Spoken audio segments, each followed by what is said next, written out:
Jaya Radha Madhava Punya Bihari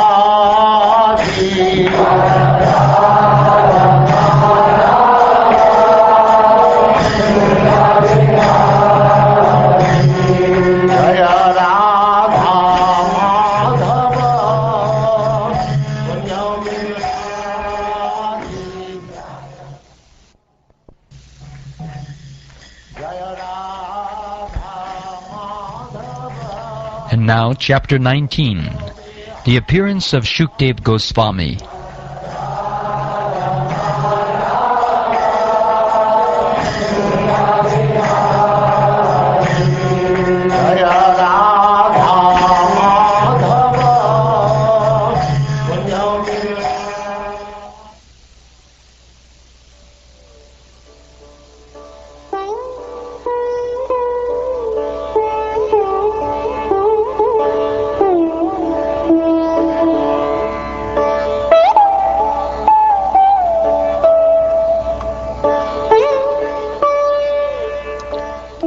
Sri Suta Goswami said,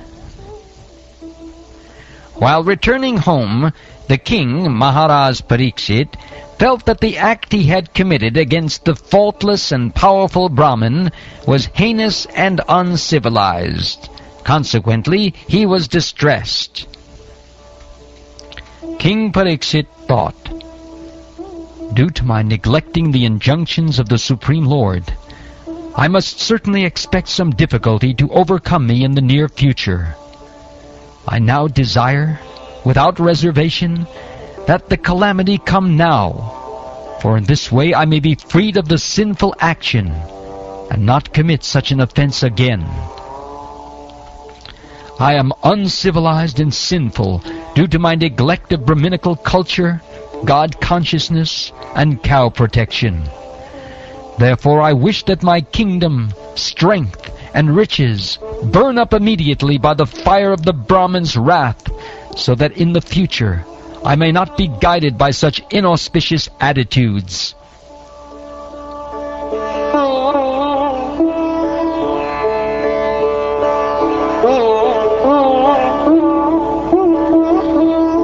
While the king was thus repenting, he received news of his imminent death, which would be due to the bite of a snake bird occasioned by the curse spoken by the sage's son. The king accepted this as good news, for it would be the cause of his indifference toward worldly things. Maharaj Pariksit sat down firmly on the banks of the Ganges to concentrate his mind in Krishna consciousness, rejecting all other practices of self-realization, because transcendental loving service to Krishna is the greatest achievement, superseding all other methods. The river, Ganges, by which the king sat to fast, carries the most auspicious water, which is mixed with the dust of the lotus feet of the Lord and tulsi leaves. Therefore that water sanctifies the three worlds, inside and outside, and even sanctifies Lord Shiva and other demigods. Consequently, everyone who is destined to die must take shelter of this river. Thus the king, the worthy descendant of the Pandavas, decided once and for all, and sat on the Ganges bank to fast until death, and give himself up to the lotus feet of Lord Krishna, who alone is able to award liberation. So, freeing himself from all kinds of associations and attachments, he accepted the vows of a sage. At that time, all the great minds and thinkers, accompanied by their disciples, and sages who could verily sanctify a place of pilgrimage just by their presence, arrived there on the plea of making a pilgrim's journey. From different parts of the universe there arrived great sages like Atri, Shayavan, Sharadvan, Arishtanemi, Bhrigu, Vasishta, Parashara, Vishvamitra, Angira, Parashurama, Uttatya, Indrapramad, Idmavahu, Medhatiti, Devala, Ashtashena, Bharadvaj, Gautama, Pipalad, Maitreya, Urva, Kavasha, Kumbayoni, Vaipayana, and the great personality Narad. There were also many other saintly demigods, kings, and special royal orders called Arunadayas, a special rank of Rajarshis, from different dynasties of sages. When they all assembled together to meet the emperor, Parikshit, he received them properly and bowed his head to the ground. After all the rishis and others had seated themselves comfortably, the king, humbly standing before them with folded hands, told them of his decision to fast until death. The fortunate king said, "Indeed, we are the most grateful of all the kings who are trained to get favors from the great souls. Generally, you sages consider royalty as refuse, to be rejected and left in a distant place. The Supreme Personality of Godhead, the controller of both the transcendental and mundane worlds, has graciously overtaken me in the form of a Brahmin's curse.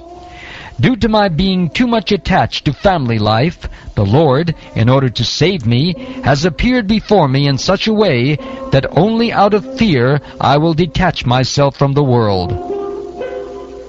O Brahmins, just accept me as a completely surrendered soul, and let Mother Ganges, the representative of the Lord, also accept me in that way, for I have already taken the lotus feet of the Lord into my heart. Let the snake bird, or whatever magical thing the Brahmin created, bite me at once. I only desire that you all continue singing the deeds of Lord Vishnu." Again, offering obeisances unto all you Brahmins, I pray that if I should again take my birth in the material world, I will have complete attachment to the unlimited Lord Krishna, association with his devotees, and friendly relations with all living beings.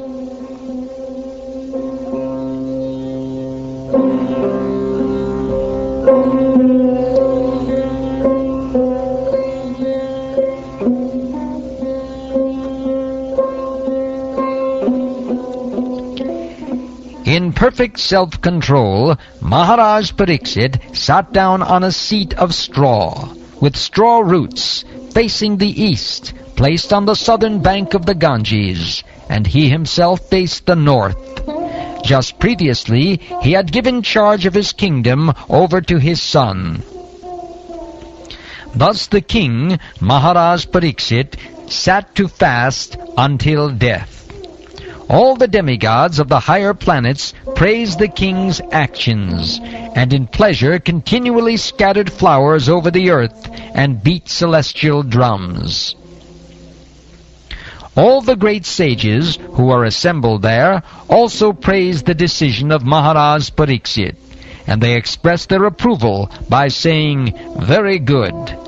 Naturally, the sages are inclined to do good to common men, for they have all the qualitative powers of the Supreme Lord. Therefore, they were very much pleased to see Maharaj Pariksit, a devotee of the Lord, and they spoke as follows. The sages said, "O chief of all the saintly kings of the Pandu dynasty, who are strictly in the line of Lord Sri Krishna, it is not at all astonishing that you give up your throne, which is decorated with the helmets of many kings, to achieve eternal association with the personality of Godhead. We shall all wait here until the foremost devotee of the Lord, Maharaj Pariksit, returns to the supreme planet, which is completely free from all mundane contamination and all kinds of lamentation."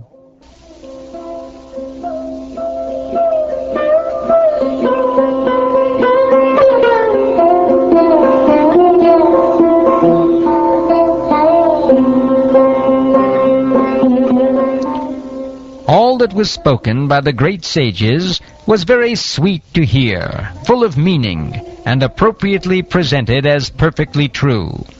So, after hearing them, Maharaj Pariksit, desiring to hear of the activities of Lord Sri Krishna, the personality of Godhead, congratulated the great sages. The king said, "O great sages, you have all very kindly assembled here, having come from all parts of the universe. You are all as good as supreme knowledge personified, who resides in the planet above the three worlds, or Satyaloka. Consequently, you are naturally inclined to do good to others, and but for this, you have no interest either in this life or in the next. O trustworthy Brahmins, I now ask you about my immediate duty. Please, after proper deliberation, tell me of the unalloyed duty of everyone in all circumstances, and specifically of those who are just about to die."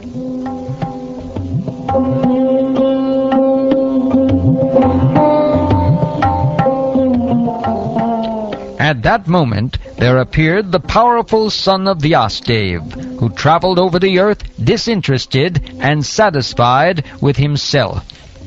He did not manifest any symptoms of belonging to any social order or status of life.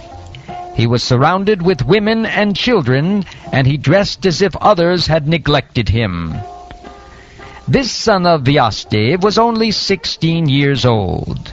His legs, hands, thighs, arms, shoulders, forehead, and the other parts of his body were all delicately formed. His eyes were beautifully wide, and his nose and ears were highly raised. He had a very attractive face, and his neck was well formed and beautiful, like a conch shell. His collarbone was fleshy, his chest broad and thick, his navel deep, and his abdomen beautifully striped. His arms were long, and curly hair was strewn over his beautiful face. He was naked, and the hue of his body reflected that of Lord Krishna. He was blackish and very beautiful due to his youth. Because of the glamour of his body and his attractive smiles, he was pleasing to women. Though he tried to cover his natural glories, the great sages present there were all expert in the art of physiognomy, and so they honored him by rising from their seats. Maharaj Pariksit, who is also known as Vishnu Rata, or one who is always protected by Vishnu, bowed his head to receive the chief guest, Shukdev Goswami.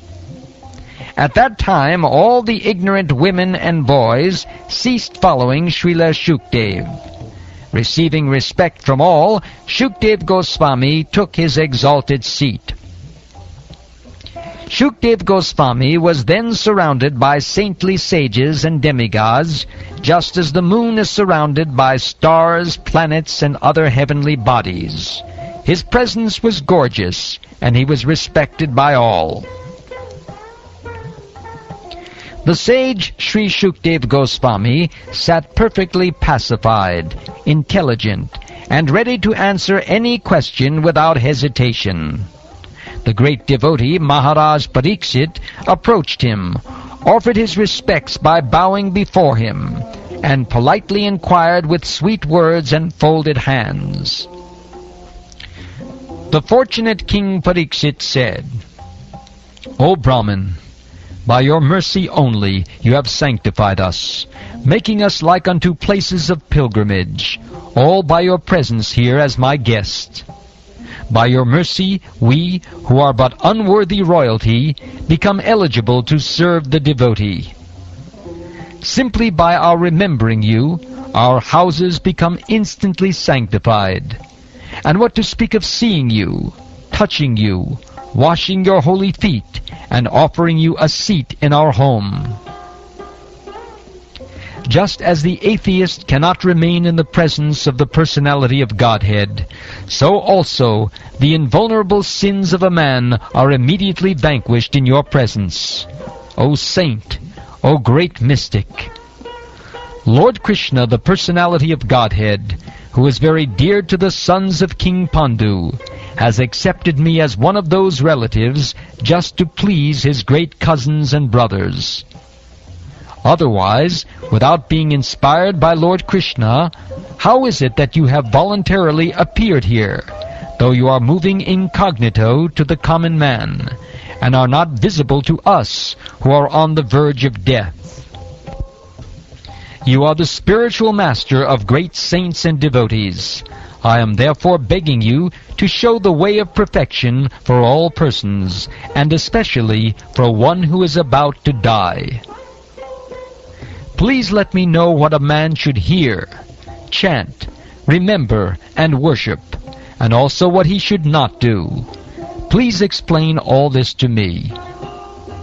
O powerful Brahmin, it is said that you hardly stay in the houses of men long enough to milk a cow.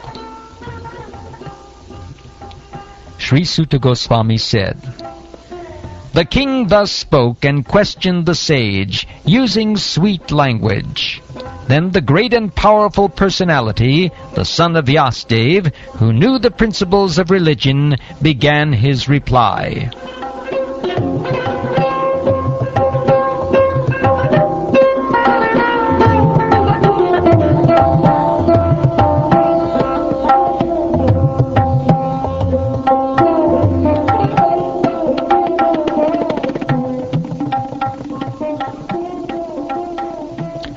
Thus ends the 19th chapter of the first canto of the Srimad Bhagavatam, entitled The Appearance of Shukdeva Goswami.